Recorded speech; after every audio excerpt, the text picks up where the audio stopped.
Bonjour, dans cette vidéo, on s'entraîne à tracer des perpendiculaires à des droites passant par des points. Alors, j'ai déjà fait une vidéo basique là-dessus, je vous mets le lien au-dessus. Je vous conseille de la voir avant de vous attaquer à cet exercice qui est quand même un petit peu plus difficile. Alors, le voilà.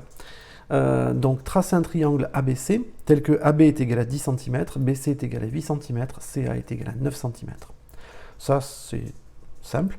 Tracer les trois hauteurs de ABC. Donc là, il va falloir savoir ce que c'est que hauteur. Que remarquez-vous? Bon, déjà, j'aimerais que vous cherchiez la signification de ce mot, hauteur, dans le cadre du triangle. Il faudrait que vous alliez voir sur Internet un petit peu pour savoir ce que c'est que la hauteur d'un triangle. Allez, je vous laisse mettre sur pause, allez chercher ces renseignements.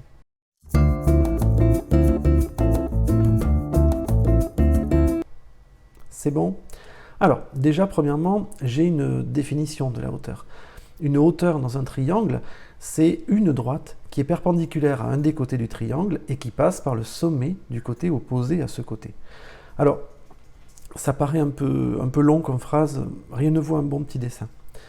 Je vous montre ça. Donc, imaginons que j'ai un triangle quelconque. 1, 2, 3. Et je veux tracer une hauteur. Alors, une hauteur d'un triangle, ça veut dire qu'en fait, on sous-entend qu'il y en a plusieurs possibles. Hein. Donc une hauteur, c'est une droite qui est perpendiculaire à un des côtés du triangle. Bon, ben, je vais prendre un des côtés. Ah, tiens, par exemple celui-là. Ce côté-là. Un côté.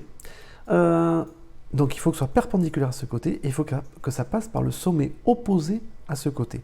Alors si je regarde ce côté, le sommet qui est opposé à ce côté, c'est celui-là. Le sommet qui est en face, c'est celui-là. Donc en fait, ma hauteur, ça va être cette droite-là. Mais évidemment, j'ai d'autres hauteurs possibles. Si par exemple, j'avais choisi ce côté-là, dans ce cas, le sommet opposé à ce côté-là, c'était celui-là, et du coup, j'obtenais une autre hauteur qui était ici et qui était perpendiculaire. Okay, donc, a priori, un triangle, il a trois hauteurs possibles en fonction relatives aux trois côtés qui le composent. Bon, on sait ce que c'est qu'une hauteur. Maintenant, il s'agirait de retourner à l'exercice et de tracer le triangle. Alors, je vous laisse mettre la vidéo en pause, le temps de tracer le triangle, et notamment de retrouver la méthode. C'est une méthode avec le compas qui est très particulière. Donc, allez-y, faites ça sur votre feuille.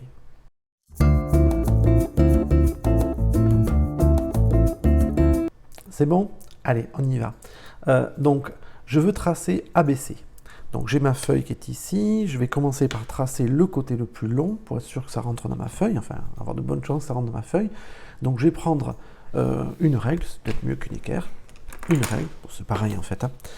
Une règle. Et je vais tracer le premier côté AB de longueur 10. Donc là, AB de longueur 10 cm. A, B, 10 cm. Bon, jusque-là, aucun souci. Maintenant, il faut que je trace par exemple le côté BC qui mesure 8 cm. Donc je vais récupérer ma règle encore une fois, et là je vais prendre mon compas. Je vais placer la pointe sur 0, je vais aller chercher le 8 cm. Voilà. Et je vais reporter donc à partir de B, puisque c'est la longueur BC qui fait 8 cm. Et je sais que mon point C sera quelque part à 8 cm de B, c'est-à-dire sur cet arc. Bien. Maintenant, je sais que le côté CA mesure 9 cm.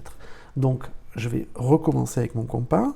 Je prends de 0 jusqu'à 9. C'est pas le plus pratique des compas.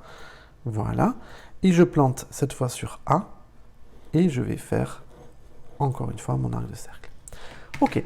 Donc, finalement, mon point C, il est ici, puisqu'il est à 9 cm de A et à 8 cm de B. Je n'ai plus qu'à tracer mon triangle. 1, 2. Ok, j'ai tracé le triangle ABC. Notez que nous avons des arcs de cercle qui justifient la construction et il ne faut surtout pas les gommer, hein, puisque le jour du contrôle, l'enseignant voudra voir comment vous avez tracé ce triangle et comme c'est la seule méthode qui existe, à votre niveau en tout cas, eh bien, on devra se laisser ces traits de construction. Bien, maintenant il s'agit de vérifier que votre figure est juste, hein, que vous avez les bonnes dimensions. Et maintenant, on va passer la dernière étape, tracer les 3 hauteurs de ABC. Alors, je vous laisse mettre la vidéo en pause. Allez-y, tracez vos 3 hauteurs.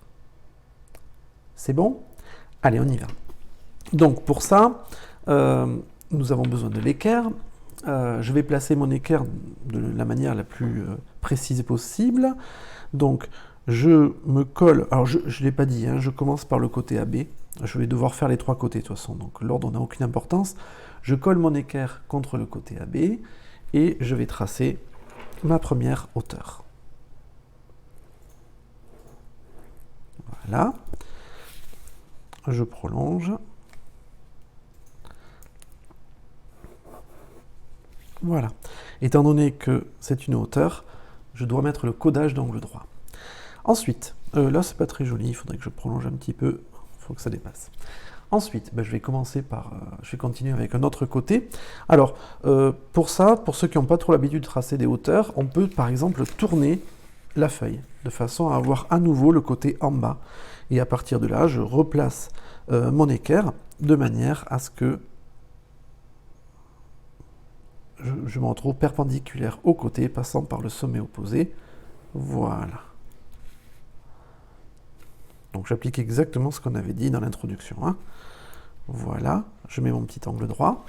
Et troisième hauteur, donc je dois faire la hauteur issue de ce sommet qui est perpendiculaire à ce côté. Donc je vais placer mon équerre comme ceci.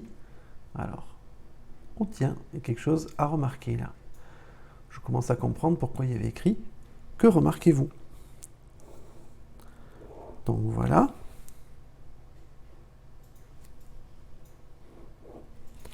Et je mets mon angle droit. Alors ce qu'on remarque, c'est que là, il y a quasiment un seul point de contact. En fait, on a un tout petit triangle qu'on voit à peine. On a l'impression que les 3 droites se coupent en un seul point. Alors 3 droites qui se coupent en un seul point, on appelle ça des droites concurrentes. Est-ce qu'on a un seul point, je l'appelle H pour hauteur, hein, est-ce qu'on a un seul point qui correspond à ces 3 droites? Alors, ce n'est pas l'objet de l'exercice, hein, de prouver que ces 3 droites se coupent en un seul point, mais que remarquez-vous? Il semble que les 3 hauteurs de ce triangle se coupent en un seul point. La question qui se pose, c'est est-ce que c'est vrai pour tous les triangles? Est-ce que ce triangle est particulier? Et donc ces 3 hauteurs sont comme ça. Est-ce que non? Est-ce qu'au contraire c'est général? Est-ce que ça marche pour tous les triangles ou pour certains triangles? Il faudra aller voir un petit peu plus loin. Donc je vais faire une deuxième vidéo d'exercice où on va changer de triangle dans un cas peut-être un peu plus embêtant et on explorera un peu plus la situation. Je vous remercie, à bientôt, au revoir.